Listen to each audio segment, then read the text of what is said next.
Saksikan channel YouTube Ramdan Bako bersama Om Misterius ini, salah satu senior di Tingwe di Cianjur. Pokoknya ikuti terus dan jangan lupa nanti saksikan wawancara kita ya bersama Om Misterius. Bye bye.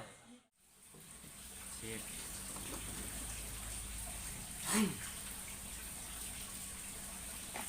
Jadi potong enggak?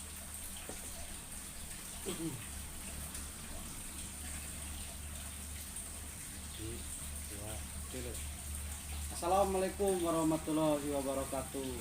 Kembali lagi bersama saya Ramdan Bako di channel Ramdan Bako. Oke, jadi video kali ini spesial dan ini pertama kali di channel Ramdan Bako wawancara eksklusif. Nah, seperti yang udah dibewarain di Facebook sebelumnya, siapa yang bakal saya wawancara dan apa aja yang akan kita bahas. Inilah dia Om Misterius,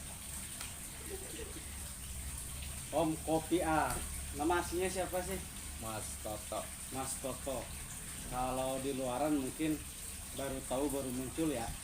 Tapi untuk Cianjur itu hampir semua produsen mengenal dia. Alhamdulillah.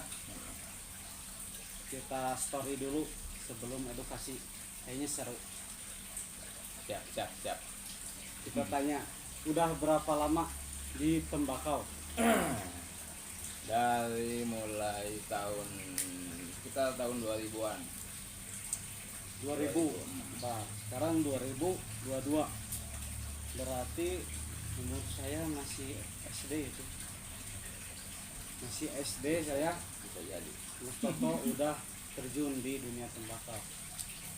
Luar biasa. Cerita dulu lah sambil ngopi. Siap. Awal mulanya nih. Yang sambil ngebako. Boleh. Nyantai aja. Jadi gini. Sebelum terjun di tembakau, saya pernah terjun di beras dulu. Yang terkenal itu kan beras Cianjur. Ya. Beras Cianjur itu dari mulai tahun 97 98. Ketika itu sekitar tahun 2000-an, di beras mulai goyah. Moneter berarti itu ya? Iya, moneter. Krismon Itu pada waktu Krismon tuh di beras itu udah nggak menentu. Keuntungan besar, tapi ketika dibelanjakan harus lebih besar lagi karena daya belinya udah naik. Iya, inflasi. Jadi harga itu terus naik. Kebetulan di waktu itu ada perusahaan yang tembakau yang lokalan lah di daerah Cianjur, turun temurun dari keluarga, yang namanya Nona Siguyur, Cianjur. Kasih cap nona ya. Kasih cap nona, keluarga cap nona. Omsetnya begitu menakjubkan, menarik. Yang order itu antri, sampai dikasih kupon. Mantap. Kupon antrian? Ya, kupon antrian itu mau order aja dikasih antri. Kebetulan di situlah mungkin awal-awal kami terjun di tembakau. Ya. Nah, pertama terjun ini kan tahunya dari dulu itu kita tahunya dari cerita, terus saya SMP SMA aja tahunya tembakau itu mole gitu. Nah, itu selama hampir 20 tahun itu di mole. Sebetulnya enggak sih. Di tahun-tahun sebelum saya terjun di tembakau juga saya udah mengenal yang namanya pabrikan juga, tapi masih belum populer. Jadi di kios-kios itu ada mole, Virginia, Tampang, termasuk yaitu pabrikan yang rasa-rasa seperti rokok lah. Gitu. Nah, itu ada udah banyak. Penyuplainya itu dari Bandung biasa, dari kapal. Itu pabrikan ada, cuman belum dikemas sedemikian rupa karena masih zaman dulu jadul. Jadi yang cuman masukin ke toples aja ya? ya kalau toples aja juga belum ada toko-toko yang gede. Nah, paling yang jualan juga masih kayak sampah, Oh, masih gitu di pinggir kereta, pinggir Ah, pasar. Yang jualan paling kakek-kakek. Ah, Nah, nggak ada anak muda jualan tembakau. bungkusnya udah plastik atau masih Belum, original tuh? masih original. Dulu masih original. Set. Seru nih sejarahnya. Ya, nih. gitulah. Di tahun 2000 ketika melirik pasar tembakau begitu luar biasa, Hmm. nah, kami mulai terjun di tembakau. Nah, pada saat itu Mas Toto nih, Om Kopiah nih, posisinya apa? Sebetulnya saya hanya seorang karyawan. Jadi Maksudnya peracik, ngeblend tembakaunya atau Ah. apa gitu? awal-awal sih saya mau pertama itu belajar gitu sebetulnya. Jadi ada ya seorang peracik kita datangkan dari luar, artinya orang-orang yang sudah berpengalaman dikerjakan sebagai peracik. Kita hanya bantu-bantu sebagai packing, sebagai apa sajalah, membantu dia.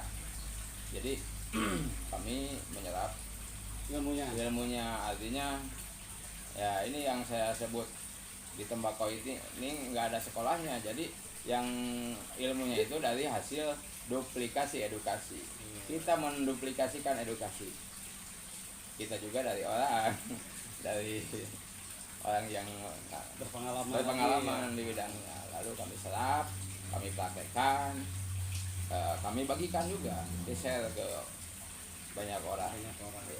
Nah, jadi gini ceritanya, eh, kalau bagi sahabat yang belum tahu nih, Mas Toto ini atau Om Kopiah ini salah satu orang yang apa ya bahasanya itu tempat curhatnya para produsen ya. Bisa.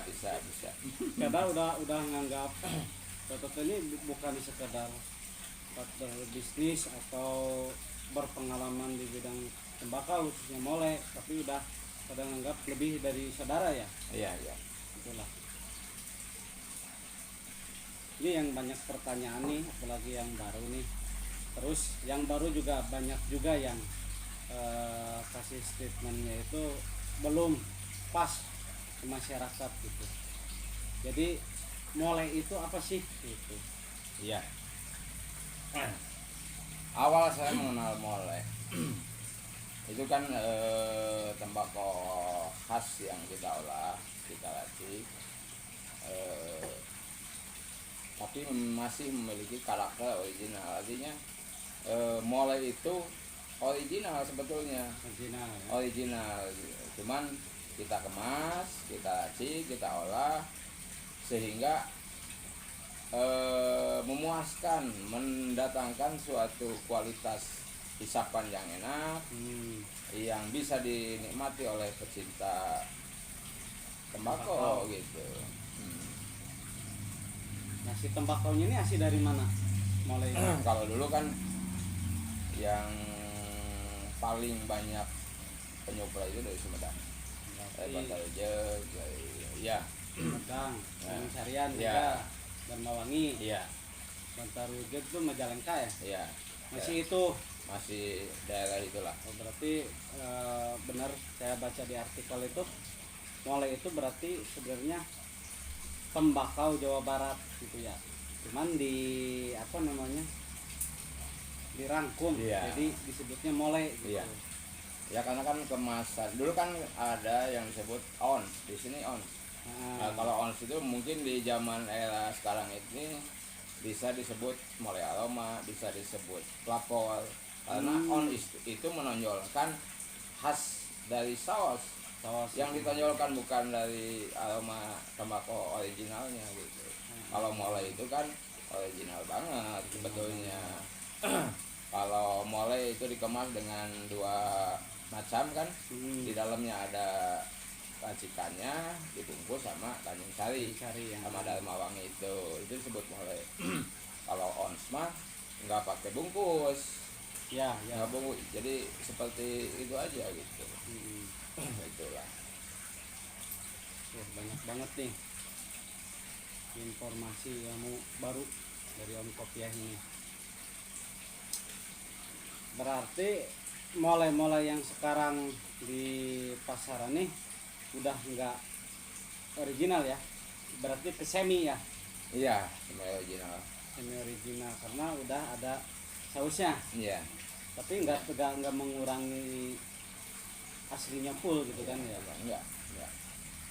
Kalau mulai itu harusnya kan originalnya masih terasa gitu. 20 tahun. Nah, sekarang paling blend juga nih untuk mulai ini. Untuk mulai sekarang taruhlah jangan mulai ya. Kalau mulai itu kan lebih ke tembakau Jawa Barat. Ya. Nah, untuk yang dikemas ini yang semi originalnya tapi dia dibungkus sama Tanjung Sari. Ya. Itu udah ada campuran tembakau luar ataupun masih di tembakau Jawa Barat.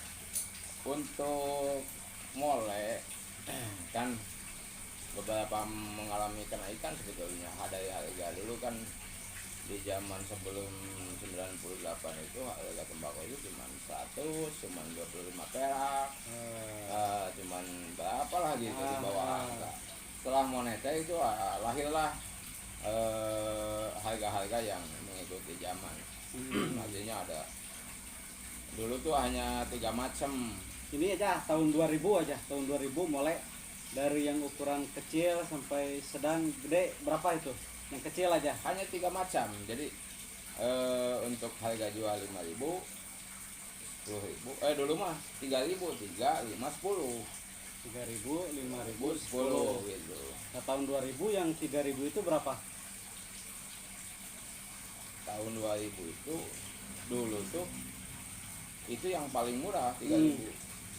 Dari tahun 2000 itu 3.000, yang 3.000 itu udah ada. Udah ada 3.000, 5.000, 10.000. Nah, seiring perkembangan zaman, seiring tadinya perubahan inflasi, harga lahirlah tembakau mulai yang harganya lebih tinggi gitu. Jadi ada yang 15.000. Sebetulnya dulu tuh coba-coba coba-coba karena kan untuk di tembakau, bisnis tembakau itu pasarnya itu menengah ke bawah targetnya. Ya. Jadi yang harga terjangkau yang kita kemas.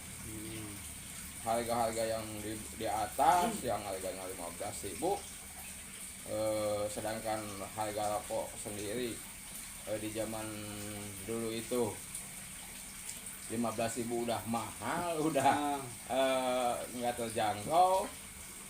Jadi alternatifnya ngebako.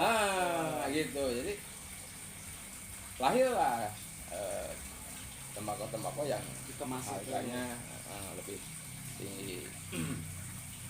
Berarti kalau yang sekarang ini yang 10.000 tahun 2000 itu, yang sekarang berarti yang kalau di Tiga Putri yang putih besar itu ya. Ya.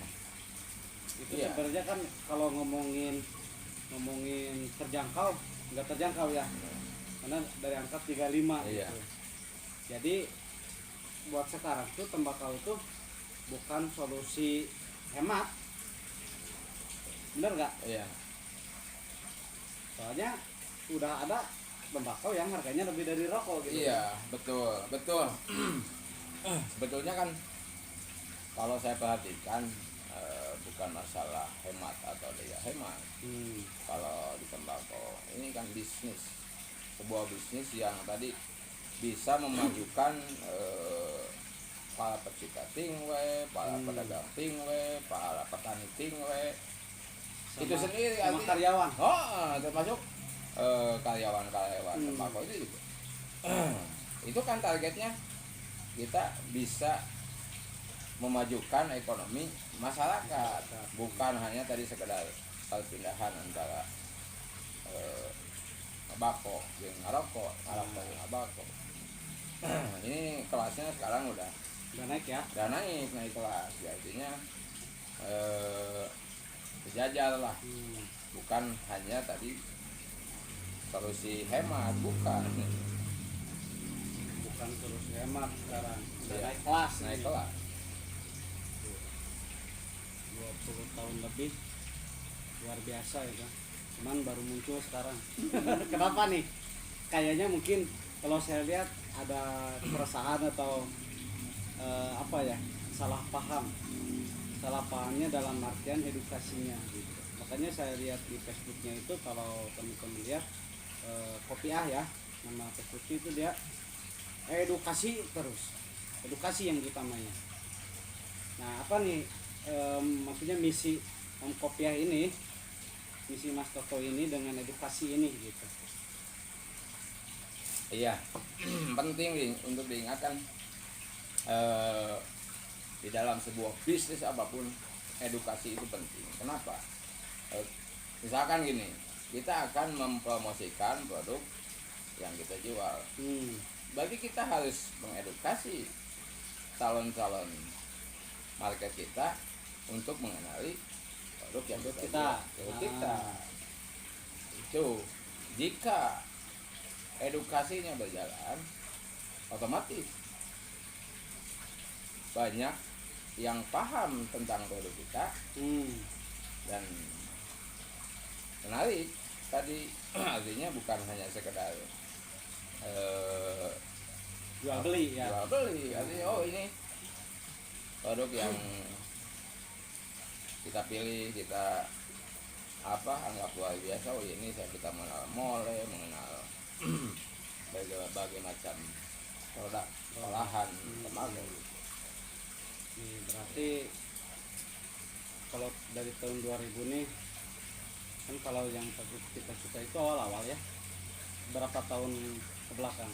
Nah yang saya tahu itu di perusahaannya Mas Toto yang awal mula ada pakai cukai ya, Iya, pada suka kan ya. iya. Nah itu dari tahun berapa tuh udah mulai kita ikuti aturan pemerintah? Sekitar 2015 kalau nggak salah, saya lupa lagi sih. Sebetulnya kan dulu nggak kemasan jual tembakau itu nggak kena pajak, nggak kena cukai. Artinya ya ini beriringnya kemajuan produsen tembakau ini membuat tadi pemerintah mengadakan aturan tersebut. pentingnya. Sebetulnya kan kalau zaman dulu nggak ada istilah ini harus bayar pajak. Tembakau kan dulu kelasnya kecil-kecil, kelasnya juga kemasannya juga belum seperti sekarang, tapi biasa lah. Makanya dari Polos, situ saya pernah ngalamin sebelum ada aturan itu, luar biasa itu. Tembakau yang dikemas itu nggak digram, bener nggak? ya belum digas. Belum digram. Oh, dulu Makanya tuh, ada yang gede lah. wah, kalau dulu kan persaingannya antara pabrik tembakau mulai itu besar. Nah, Udah gede murah gitu kan. murah terus paling di kualitas enak-enak Enak-enak ya. mainnya gitu. Karena saya di sini ngelihat pas begitu ada aturan untuk pakai pita cukai, si tembakau mulai ini sudah kelihatan mulai nyusut. Iya. Mulai nyusut. Iya. Tadinya luar biasa, kalau kalian tahu tuh besarnya segimana itu kalau dibandingin ya. Tapi itu kita ikut aturan itu juga untuk kita bersama juga ya. Iya. Jadi cukai ini emang untuk devisa negara gitu. Mulai, jadi mulai ini dari dulu juga udah ada, dan salah satunya untuk Kabupaten Cianjur ini dari Cap Nona ya, 20 tahun sahabat, masih panjang nih, soalnya saya bakal menggali terus sama Om Kopiah nih. Sambil ngopi Om. Siap. Berarti kalau kita ngomongin tembakau nih 20 tahun lebih, sekarang nih Om Kopiah udah pastinya udah tahu lah sortir bahasanya. Grade. Grade, bener kan? Grade apa bahasanya kalau di sini super.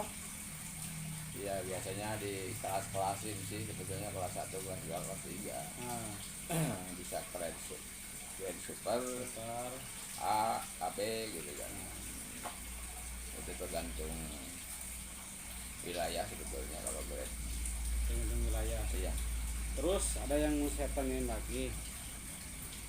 Nih, kalau bahasanya kawak itu apa? Ya, saya udah tahu, tapi pengen lebih ngeyakinin lagi gitu. Ya, Kawak itu apa sih di tembakau itu? tembakau itu kan ada yang disebut tembakau baru, tembakau kawak. Ini apa perbedaannya tembakau baru dengan tembakau kawak? Kalau tembakau baru itu hasil panen di bulan ini, itu tahun ini, itu kita disebut tembakau baru. Tembakau baru. Kalau di tembakau kawak itu kalau yang minimal udah 1 tahun itu disebut tembakau kawak. Jadi kalau kita sekarang panen tahun 2000, tembakau yang hasil panen 2019 itu tembakau kawak. Nah, Itu perbedaannya. perbedaannya. Nah, si tembakau kawak ini bisa disebut tembakau super gak? Gitu. Tergantung Gantung. sama kelasnya tadi, kelas grade A, grade B, grade C. Tetapi kelas grade C kawak itu bisa unggul dengan Grade grade C, grade A yang baru bisa tahun bisa ini itu misalkan dari gitu. hisapannya. Cuman kalau dari kelas tetap beda Tetap beda kelas. kelas. Cuman jadi dari rasa, karena kan kalau udah kawak itu udah mengalami fermentasi, artinya rasanya itu udah diam, udah nggak berubah lagi. Hisapannya udah enak, nggak ada panasnya itu. Ciri khas kawak itu begitu, berbeda dengan yang baru. Walaupun yang baru enak, tapi di hisapnya ada panas, ada apalah gitu ya. Itu perbedaannya. Nah, ini kawak ini berlaku untuk semua tembakau di Iya. Indonesia. Coba.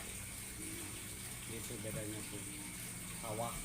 Terus grade itu emang dari dulu juga udah ada ya. Ada. Udah ada. Perbedaannya paling gimana sih? Kalau grade kan itu menentukan harga sebetulnya.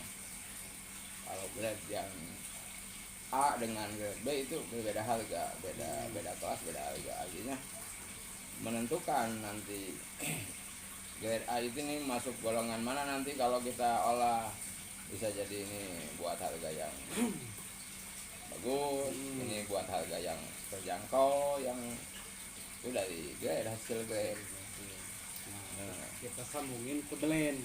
Ya, Nah, untuk dapat si mulai semi original yang sekarang ini enak lah ibaratnya ya. ya, Jadi kan sebelum dicampur saus itu ngeblendnya juga harus sudah apa namanya tepat dan gitu ya, nggak panas dan nyedrak gitu. iya. Nah itu semua grade itu dipakai. Bisa. Bisa, artinya kan gini. Untuk grade rahasianya di molai atau di tembakau apapun, artinya olahan tembakau apapun, kalau punya tembakau kawak pasti enak. Oh jadi Kalau tembakau baru, hanya tembakau baru, itu kurang enak, berbeda dengan tadi yang pakai campuran tembakau kawak gitu. oke, jadi sebagus-bagusnya grade untuk panenan tahun ini tetap gak bakalan enak kalau nggak dicampur yang kawak. Iya. Gitu. Nemu lagi nih. Jadi kita bukan bocorin atau apa, sharing aja, edukasi. Jadi supaya buat sahabat nih kalau yang main originalan ya khususnya ya mengenal lah apa itu grade, apa itu kawak gitu. Soalnya sekarang banyak yang rame juga kopi ya. Iya. Dibilangnya ini grade super, kawak atau gimana, ternyata pas datang katanya aduh udah sana gitu. Nah solusinya gimana nih yang main originalan supaya dia minimal gini, dia tahu aja kalau itu grade-nya super bener kayak penjual gitu. Iya, kalau menilai grade kan itu dari kelas daun sebetulnya. Kalau dari petani itu ada kelas, kan di tumbuhan tembakau itu ada Namanya. beberapa daun ya, misalkan 10 daun nih, itu ada kelas renglang, itu yang di bawah yang dekat tanah, itu kelas renglang, itu harganya murah, rasanya juga kurang enak. Ada nanti menengah, daun menengah itu lebih enak. Ya. Ada daun atas, ini yang super tuh daun atas. Pucuk juga Belum ke pucuk. Oh, belum. Nanti ke pucuknya justru rasanya kurang enak lagi gitu. Jadi kita harus pandai memilih daun. Kalau di petani nih, itu orang-orang yang pengrajin tembakau di petani lebih tahu kelas mana, daun mana yang bisa masuk ke grade super gitu. Oh ya, siap. siap kaosnya anyar deui lagi bikin. Mang Cekan, salam dulu Mang Cekan. Salam dulu buat di YouTube.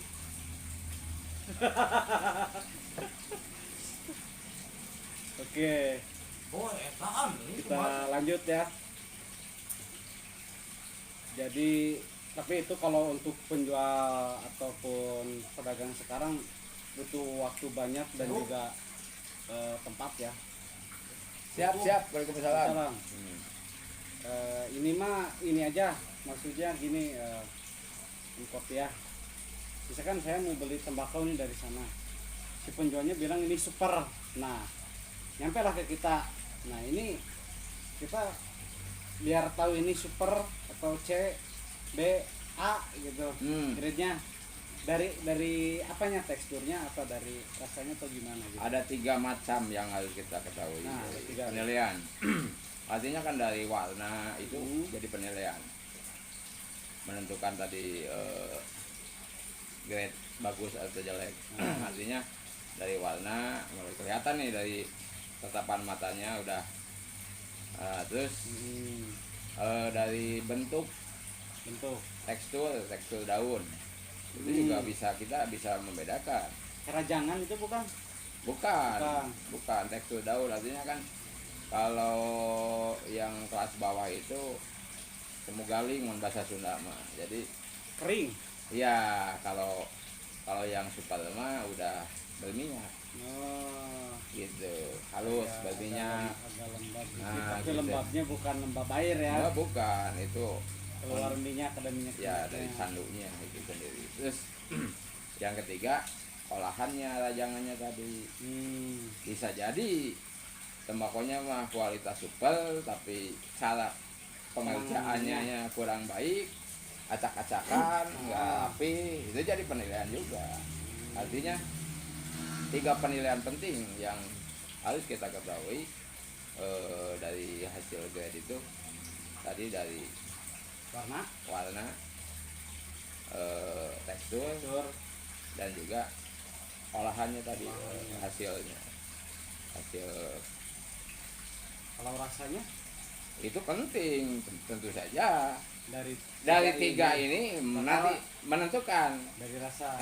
Kalau ini udah terpenuhi ketiganya, ini tadi ya, pertama warna udah bagus, ini masuk kelas nih, kelas.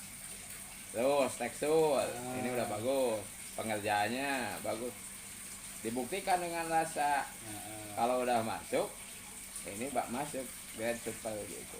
Kalau ternyata ini kan soalnya setiap musim juga berbeda, walaupun kita tadi secara fisik itu masuk grade super, tapi kalau cuaca musim itu menentukan Ya, hasil dari tadi rasanya, itu bisa jadi kualitas yang tidak super, jadi bisa turun. Artinya grade super tahun musim penghujan dengan musim pengkemarau bakal berbeda. ya.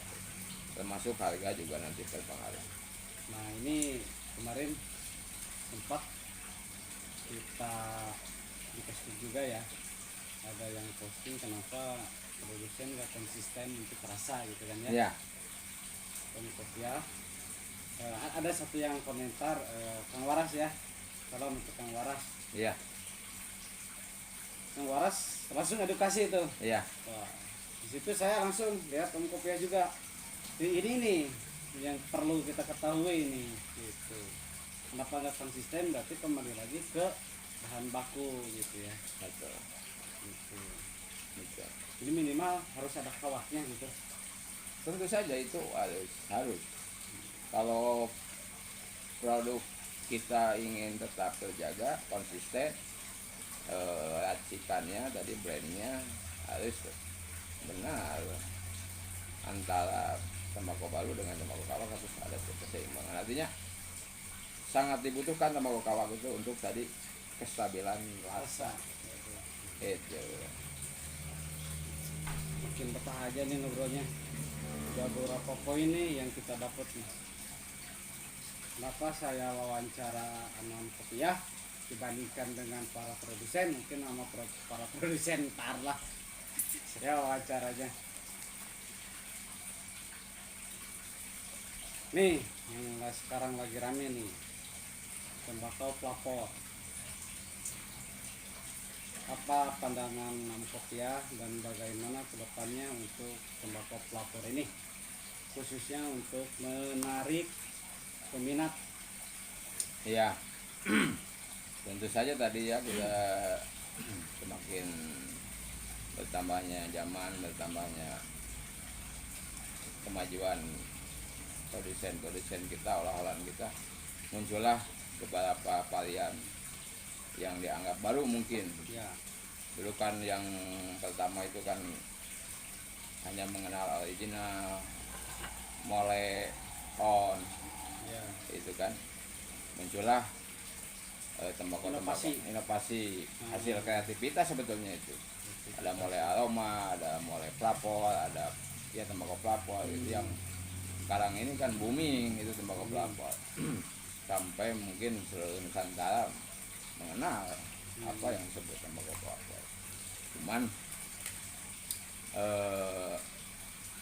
tadi semua memiliki pasar yang berbeda. Artinya mole punya pasar tersendiri, original punya pasar tersendiri, pelapor juga sama. Nah, untuk pelapor nih segmen pasarnya. Kalau pelapor kebetulan kan munculnya pelapor dulu saya di zamannya muncul baru ada pelapor itu, kalangan anak muda banyak yang suka dengan pape. Ya, teh. Pape tembakau elektrik ya sebutnya. Oh, di zaman itu muncullah ide-ide para peracik, para produsen untuk membuat tembakau pelapor. Kayak ini nih, hijau nih baru nih. Kalau Iya. Kopiah bilangnya anak nakal. sambil ngebakol lah. Masukin dikit promosi. Jadi gitu. Pertama muncul idenya pelapor itu. Iya, Segmen pasarnya kalangan anak muda pemula. Yang tadi mungkin untuk ke mall nggak masuk, anak muda gengsi. ya, masih Mungkin. bilang aki-aki lah gitu. Jadul lah apalah. Untuk tembakau pelapor kan dikemas dengan berbagai inovasi, kreativitas. Muncul brand-brand yang sangat menarik dengan varian rasa juga yang Banyak. komplit, banyak pilihan, dan juga khas tembakonya nggak Hilang ya. iya, maksudnya nggak seperti zaman dulu kan. Kalau di mall itu kayak aki-aki, kalau zaman dulu itu kan gitu. Orang mau bahasa Sunda mau bau naon itu. Itu kan sekarang kan enggak. Iya. Jadi yang pelapor ini emang segmen pasarnya untuk anak muda ya, Iya. termasuk pemula juga. Gitu. Pemula. Nah ini yang banyak orang nanya, kok mulai di toko saya apa ya belum dikenal oleh yang baru-baru gitu loh. Nah berarti kan segmen pasarnya berbeda juga nih. Iya. Nah untuk mulai ini segmen pasarnya gimana nih untuk Kopiah nih? Sedangkan mulai ini kan udah hampir 20 tahun lebih untuk Kopiah di mulai. Ya, ya. Untuk mulai sebetulnya kan untuk tahun sekarang itu juga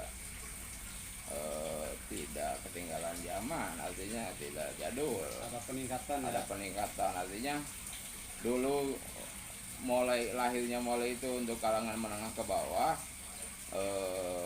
Setelah beberapa tahun kemudian muncullah ide-ide dari para produsen untuk menciptakan pasar baru dari mulai, artinya siapa targetnya? Hmm. Orang-orang kelas yang menengah ke atas. Hmm. Menengah ke atas itu bisa masuk mulai, karena kan tadi ada harga yang eksklusif dengan rasa yang Luar biasa. luar biasa kan gitu. Tuh masuk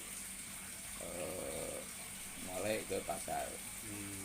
Jadi mulai itu pasarnya merata sebetulnya, dari kalangan bawah, menengah, kalangan atas juga. Juga ya. Ya. Tuh.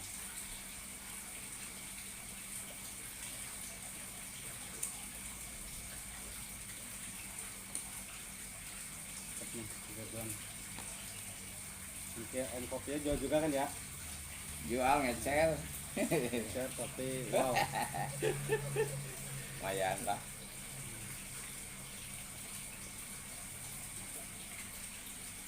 Jadi banyak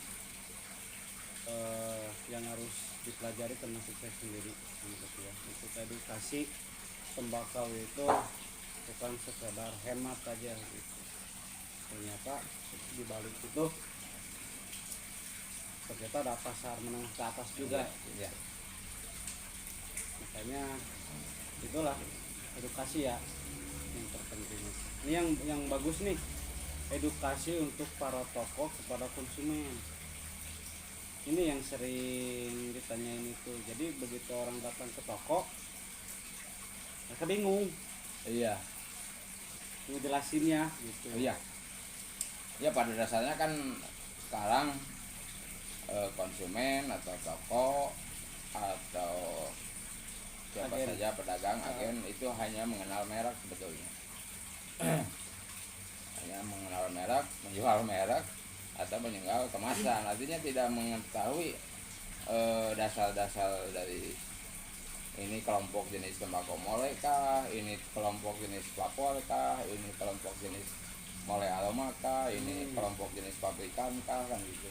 Artinya seorang pedagang itu harus tahu, oh ini kelas pelapor nih, oh ini kelas molek nih, ini kelas sak nih, gitu kan. Jadi yang pelapor nih, misalkan anak muda datang, jangan langsung kasih yang molek atau sak. Iya. Kita bisa saranin untuk yang pelapor. Nah, gitu. gitu. Oke. Tapi banyak juga peningkatan yang dari asalnya dia pelapor ada ketidakpuasan. Ada ketidakpuasan karena pengen ngerasain si tembakaunya benar. Akhirnya mereka beralih ke molek. Gitu. Berarti itu salah satu apa tuh peningkatan dari dia cita rasanya atau Iya. Sebetulnya kan kalau di tembakau kita mencari kepuasan, artinya ketika kita udah mencoba pelapor, coba pabrikan. pabrikan, sak, apa sih yang bisa kita menikmati dengan rasa yang pas keinginan hati dan untuk jangka lama. Intinya untuk harian. Iya, untuk harian, nanti konsumsi harian udah pas. Makanya banyak yang lari ke mulai juga, artinya mulai itu sebetulnya sesuatu yang bakal dicari oleh mereka, karena kelas di mulai itu jangka panjang, artinya dia akan bertahan di mulai. Lari ke sana kemari tetap baliknya ke mulai lagi. Iya. Jadi itu satu tips tuh buat sahabat. Mulai emang gak lekang oleh waktu gitu ya. Enggak. Oh, bisa, ya. Oh. Ini seru nih. Tonton aja, bukan tonton ya. kunjungi aja Facebooknya Kopiah tuh, itu statusnya edukasi semua itu, saya ngeliatnya juga seneng. Jadi bukan sekedar upload foto atau video yang langsung secara langsung jualan gitu loh. Iya. Orang emang cenderung langsung lihat lah jenuh ya, tapi kalau di situ ada edukasi minimal saya juga pengen baca dulu gitu. Dan saya juga salah satu orang yang amat beruntung bisa kenal dan masuk juga lewat Kopiah ini, Mas Toto ini di dunia tembakau, alhamdulillah. Sekarang udah hampir jalan 5 tahunan. Alhamdulillah. Dan yang saya pegang teguh itu mole. Karena emang benar pasarnya tersendiri. Itu udah jadi keseharian. Sama lah sama pabrikan mungkin ya. Iya. Iya, itu yang dari dulu juga emang itu yang awal dasarnya mulai sama pabrikan. Artinya yang pelapor, yang aroma itu kan zaman-zaman sekarang. Itu untuk khusus pemula sebetulnya, pemula yang tadi mencari sesuatu yang beda, yang bisa dinikmati. Tapi setelah lama mereka di pelapor atau di mulai aroma, pasti akan kembali kepada rasa yang tadi, yang rasa aslinya, rasa sesungguhnya. Bisa ke original, bisa ke mole. Kembali lagi ke original ataupun ke mole semi original ya. Iya. Mantap. Ini sebenarnya banyak pertanyaan dari customer itu, kebanyakan sih pemula Iya. Jadi kalau kita kategoriin ada banyak kategori tembakau itu. Pertama original, betul ya? Iya, original. Tembakau sak itu Sak. tembakau sak sekarang banyak yang nggak kenal. Nah, Produknya masih ada, masih stabil, masih konsisten, laku. bahkan Nah, legenda itu. legenda, bahkan dicari, bahkan nggak viral menurut saya, tapi produknya itu luar Luar biasa. biasa ya. Gitu. Mantap juga. Ini udah lama juga saya mau bikin konten sama Om Kopiah ini, cuman baru hari ini baru bisa terlaksana. Dan ini pun kalau sahabat tahu, ini kita sekarang pukul 12 malam, tepatnya di hari ke-4 puasa ya. Iya. Hari kelima puasa. Di siang hari aduh nggak boleh kita sambil ngapa begini ya. Ya itulah, banyak ilmu yang kita dapat. Intinya edukasi, kita harus kenali dulu produk yang kita jual. Karena apa? Iya. Kalau kita udah kenal, intinya kan repeat order ya. Iya. Orang kembali lagi kepada produk-produk yang kita jual. Betul, betul. Sering di Facebook saya kan mengedukasi, artinya kenali produknya, kenali penjualnya, kenali produknya, kenali pasarnya apa.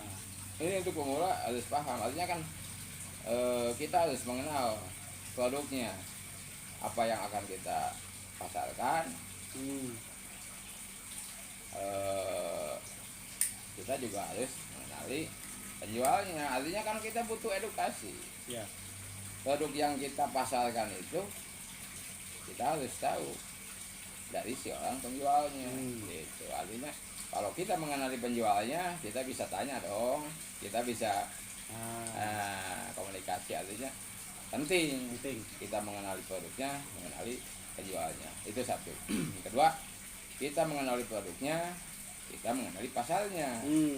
Ini produknya udah kita kenali, berarti target pasarnya siapa saja kah yang akan kita jadi target market pasar kita. Jangan asal jual ya. Iya gitu kan. Soalnya kan kalau kita bisa memaksakan, misalkan kita nggak kenal, oh ini produk mole misalkan, kita menawarkan mole kepada pasar pelapor, nggak masuk gitu kan. Berarti kita harus mengenali, oh siapa nih. Jadi nggak bisa disamain nih. Iya. Pelapor, pabrikan ataupun mole juga nggak bisa dipaksa untuk ke satu orang itu ditawarin. Iya. Karena apa efeknya nanti, mungkin kalau kita cuma ngejual apa namanya merek ataupun kemasan, tapi kita salah jual. Ada kemungkinan orang itu kalau nggak cocok langsung ya, Iya. langsung dari situ ngerasa bakwan ternyata gini gitu kan ya, Nggak enak. nggak enak. Padahal mah bukan nggak enak, tapi pasar dia bukan di situ. Iya. Mungkin di pelapor, mungkin di Pabrikan gitu ya. gitu. Nah, betul. Penting banget tuh.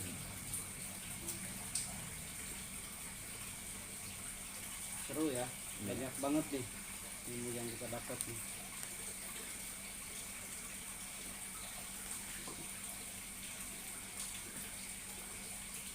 Kebetulan kopinya sama, kita doyan kopi hitam. Kopi. Nah, beli kopi nih salah satu sekarang yang jadi populer untuk di pelapor ini. Hampir setiap semua brand itu ada, Iya.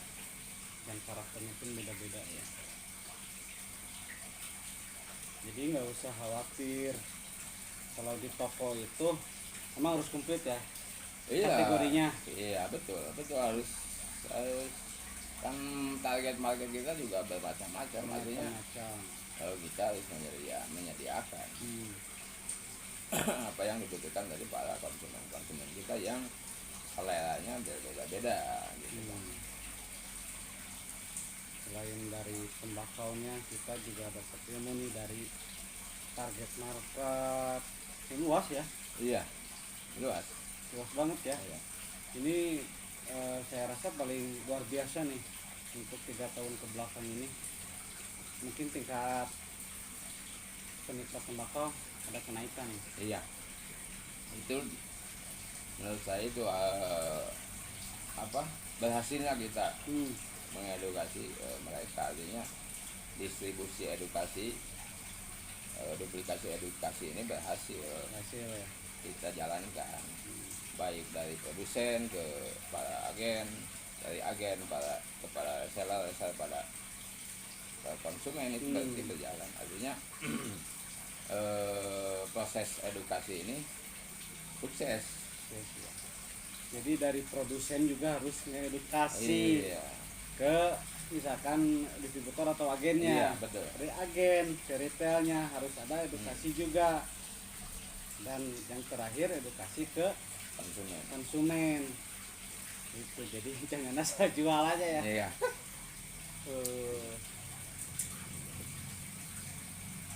Kalau bahasa saya tuh sharing dahulu, sharing dulu, Iya. baru Baik. selling, Tanya-tanya dulu, baru jual. Nah, betul. Itulah. Jadi di tembakau itu saya rasa unik. Betul. Banyak sekali yang saya rasain gitu. Dan di bisnis tembakau ini jangka panjang juga, termasuk bisnis yang bisa diwariskan ya. Betul. Bisnis yang paling apa ya kalau saya bilang dulu tak pernah lekang oleh waktu, artinya semakin mutakhir, bahkan semakin bagus bisnis tembakau ini, karena kan kondisi situasi ekonomi yang lemah atau apapun di masyarakat, tetap ngabako mah selalu ngabako. Itu artinya ketika ada kasus corona aja, ini solusi bagi terjadinya. Iya, enggak, bukan hanya konsumen sebetulnya, kan banyak yang pegawai-pegawai yang di PHK itu lari ke bisnis tembakau. Oh, saya cari bisnis apa ya? Yo, jual buka kios, jadi pengecer atau jadi apapun itu, jual tembakau. Itu banyak dari yang ada seperti. Jadi ini solusi sebetulnya. Dan yang paling diminati sekarang nih para pekerja yang mereka memikirkan ke depannya. Om. Ya, Karena apa? Kalau di kerja itu ada batasannya ya, betul. dan pensiun lah ibaratnya. Ya. Setelah pensiun mereka ingin tetap pengen punya bisnis atau usaha Hmm. gitu. Dan yang mereka cari itu bisnis atau usaha ini enggak musiman loh gitu. Iya, tentu saja itu. Itu cocok banget tuh peluang usaha tembakau itu dan pasarnya masih luas. Yang sekarang bilang apa namanya saling perang harga, saling banting itu karena apa? Karena kita nggak ngelihat bahwa Indonesia itu luas. Betul. Betul, masih banyak sebetulnya yang belum jangkau oleh produk-produk tembakau. Masih saya banyak yang masuk set juga di beberapa wilayah masih ada jarang di tembakau. Artinya mereka masih kuno, masih Baru mengenal ya. berasa gengsi untuk. Nah, itu kan perlu edukasi. Ada beberapa wilayah yang saya juga punya. Tadi untuk solusi-solusi yang para pekerja atau para pegawai yang di masa-masa masuk pensiun nih, setelah pensiun mau itu banyak yang masuk ke saya juga ada. Saya juga megang beberapa pemula yang mulai di bisnis tembakau ini. Artinya mereka setelah pensiun mau terjun di bisnis tembakau. Gitu. Dan ini nih satu lagi yang saya ceritain yang saya rasa itu Om ya, sebenarnya untuk tembakau ini yang saya rasa ini ya marketnya gitu, kita olah dulu daerah kita sendiri. Iya, Bener gak? Kalau daerah luar itu yang ada itu saya bilang itu bonus. iya, Bener gak? betul. Minimal kita jadi master untuk daerah kita sendiri. Iya, Dan di daerah pun, daerah saya sendiri pun enggak apa namanya, enggak terlalu semua saya cakup. Masih banyak yang belum digarap gitu. iya, iya. Dan itu udah lumayan gitu. Mungkin baru perempatnya lah dari daerah saya sendiri. Jadi prospeknya sangat bagus untuk di daerah sendiri juga gitu. Nah, saya yakin kalau di daerah sendiri udah kita pegang, ya kedepannya mau memperluas juga nggak terlalu susah gitu kan ya. Betul. Bener nggak? Iya. Di awal-awal dulu kan gini. Target masyarakat kita itu di lingkungan kita sendiri harus kita merata. Artinya kita harus punya ikon, punya sesuatu yang masa di tempat sendiri masuk produk dari luar. Itu kan jadi kecolongan apa ya kayak bahasanya. Wah, masa ini produk kita diminat pasar kita sendiri di Serobot diisi sama dari yang luar itu gitu ya. kan. Dulu kan saya pernah apa? Ke Pasing juga. Enggak, sebetulnya pernah ngampasin di awal-awal saya pernah jadi tukang kampaser, cuman 1 tahun atau 2 tahun lah. Cuman muncul tadi racik yang baru, saya mulai berbagi edukasi, artinya jangan sampai pasar di tempat kita sendiri, di lingkungan sendiri direbut oleh Dari luar ya. keluar itu. Masa kan kita tidak bisa apa berkuasa di wilayah sendiri gitu. Jadi gitu. Jadi maksudnya gini, kalau kita buka toko di daerah situ, kenapa kita nggak edukasiin dulu untuk daerah kita sendiri gitu kan ya.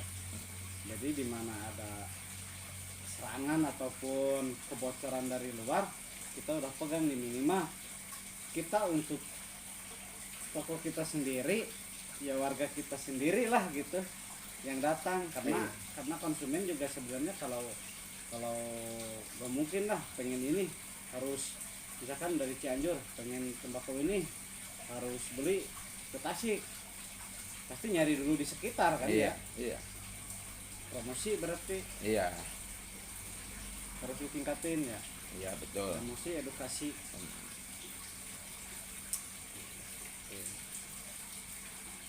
promosi. Kalau saya bahasa saya itu promosi itu edukasi produk. Artinya yang sebut promosi itu bisa edukasi produk, edukasi toko gitu kan.